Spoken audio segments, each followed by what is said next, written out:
All right, so the open border and the rejection of American principles, institutions, and ideals is turning us into the Roman Empire in the last days far too fast. Just seems like it, doesn't it? Just feels ominous. Another day, another violent attack by an illegal alien, this time in Missouri. Listen to this one. Homeland Security told police Barrera Maya entered the states in 2021 through Eagle Pass, Texas. No matter who's committing the crime, whether they be illegal or here legally, the O'Fallon, Missouri Police Department is going to take it seriously. According to court documents, Barrera Maya was in the Highlander laundromat with a neighbor who was also the victim. Eventually, he hit the victim inside the business and chased them into a parking lot where he stabbed them in the back. Another person came to their aid. They were stabbed too. Then police say they quickly picked him up in his car. Our detective bureau took over the investigation and obtained a confession. Har says Homeland Security told them Barrera Maya had a detainer from ICE. Already had a detainer from ICE, and there he is stabbing people at the laundromat. How nice. Meanwhile, another global criminal found in the United States. He was running his criminal operation out of a shelter for illegals. Oh, yeah, running his operation from one of these shelters that we have provided. Listen to this one. One of the world's most wanted fugitives and reportedly one of the top leaders of a Colombian criminal gang was captured near San Antonio, Texas, after a sweeping investigation that involved multiple law enforcement.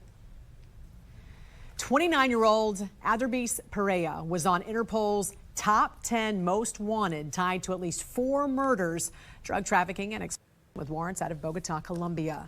Law enforcement say he crossed the border on January 2nd and requested political asylum on January 7th from Venezuela. He was also allowed into this country and released, but investigators reportedly discovered on January 27th he and his gang members were using a migrant shelter in Texas, of all places, for their operations. That's when the FBI and Homeland Security began their intense search for him. And there it is, one after another. And here's another violent attack from an illegal here in the United States. It just never seems to end. Listen. Homeland Security now confirming previous Fox News reporting that Corey Alvarez, the 26-year-old Haitian national charged with raping a disabled teenager at a migrant shelter in Massachusetts, entered the United States last summer under President Biden's controversial parole program. Under the program, he was able to fly into New York City directly from Haiti and granted 2 years of humanitarian parole, which allowed him to work in the United States. How many examples of this ongoing failure do you need? Or maybe it's really successful. Maybe it's really successful because this is the plan. Let's get down to brass tacks for a moment, okay? Because we spent a lot of time blaming Joe Biden and Alejandro Mayorkas, and they deserve the blame they get. However, there's plenty of blame to go around. And if you think the politicians and the corporate media are working in a vacuum, boy, would you be wrong. You see, the giant corporations are just as guilty and push just as hard to destroy America because the insatiable greed is also powering the invasion of Americans by these people. They have no respect for what we are or who we are, none. And honestly, that could be said of the modern day robber barons that are these giant corporations. Do you think Walmart actually cares what you think, or Amazon or Google?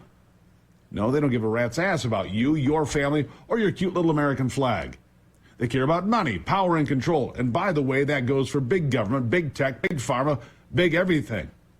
They're rolling us over, turning the American dream into dust. They're pulverizing and destroying every last good thing we have stood for, died for, and defended for almost 250 years. The open border is an open invitation to screw us over once and for all. So the Davos crowd can drink champagne on America's grave. How about those American companies hiring illegals and bragging about it while screwing all of us? Listen to what I have here. Go. Tyson is committing to hiring 2,500 refugees over the next 3 years as part of the broader coalition of companies. As we've been investing in refugee hiring, it has delivered nothing but goodness into our workforce. Employing refugees is doing good, but also a great and smart thing to do from a business perspective. We're so honored to be part of an effort where companies can come together under leadership like Kent and do really good things for our country and for refugees. For Amazon, we're so much stronger because we have such a diverse workforce. I mean, this could be a super powerful movement if we can provide brighter futures through employment, you help create a better future for everybody. It's embedded in the culture that refugees and immigrants made this country what it is today. You know, one thing I want to share with the companies, please hire refugees. You will find hard workers, smart, intelligent, and loyal. I'm excited to announce today on behalf of Pfizer. Yeah, there you go. It just goes on and on and on. The first one there, Tyson, of course, closing their facility in Iowa to hire illegals at a fraction of the money. Sorry, I might have got a bit dark there, but I promise you every single day here on this program, I'm going to be brutally honest. That's about as brutal as it gets. All of these companies hiring all of these people for a fraction of what they're paying American citizens. That's the screwing of America, right? So as much as the decision goes to allow Texas, hopefully, to enforce border security, we have a long way to go. Seems to me that it's a nice start, the possibility of having Texas defend itself, but we have so much work to do, so many sheep among us, it may prove to be a bit impossible. It's 2024, and I walk among sheep, mindless creatures with not one God-given defense, not stealth, not strength, not speed, not teeth, and certainly not intelligence. The sheep I walk with are slow, stupid, and gullible. Plus, at some point, they might taste good, too. Think about that, sheep. Make sure you're prepared for whatever comes next. I say that with all seriousness. Make sure you are prepared. I don't trust these people to get anything right. And I'm not sure they'll ever allow Donald Trump to be president. I'm not sure they'll ever allow that to happen. Something else to consider. I'm going to vote. You should vote. You should get involved. Do everything you can. But be aware it might not be enough, no matter how hard you work. That's the sobering truth today.